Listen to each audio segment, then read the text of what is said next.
ನಮಸ್ಕಾರ, ನೀವು ನೋಡ್ತಾ ಇದ್ದೀರಿ ಉಪೇ ನ್ಯೂಸ್ ಚಾನೆಲ್. ನಾನು ನಿಮ್ಮ ಅನಿಲ್ ಕುಮಾರ್ ಸಿಂಧೆ. ಪಟ್ಟಣದ 6ನೇ ವಾರ್ಡಿನಲ್ಲಿ ಮನೆ ಮನೆಗೆ ತೆರಳಿ ಮತಯಾಚನೆ ಮಾಡಿದ ಪುರಸಭೆಯ ಸದಸ್ಯ ವಿಶಾಲ್ ಬುರಾಳೆ. ಚಿಡುಗುಪ್ಪ.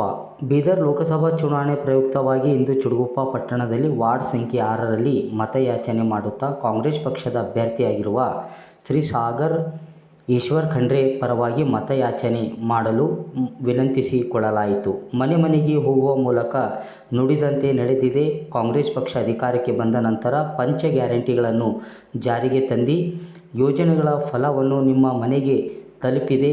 ಈ ಬಾರಿ ಕಾಂಗ್ರೆಸ್ ಪಕ್ಷಕ್ಕೆ ಬಹುಮತ ನೀಡಿ ಗೆಲ್ಲಿಸಬೇಕೆಂದು ಮತದಾರರಿಗೆ ಮನವಿಯನ್ನು ಮಾಡಿಕೊಂಡಿದ್ದರು. ಈ ಸಂದರ್ಭದಲ್ಲಿ ಪುರಸಭೆ ಸದಸ್ಯ ವಿಶಾಲ್ ಬುರಾಳೆ, ರಮೇಶ್ ಭಂಡಾರಿ, ವಸಂತ್ ಮಾರ್ಕೆಟ್, ಅಮರ್ ಭಂಡಾರಿ, ಮಲ್ಲಪ್ಪ ಬೆಂಕಿಪಳ್ಳಿ, ಅನೇಕ ಪಕ್ಷದ ಮುಖಂಡರು ಹಾಗೂ ಓಣಿ ಮತದಾರರು ಹಾಗೂ ಬಂಧುಗಳು ಭಾಗವಹಿಸಿದರು.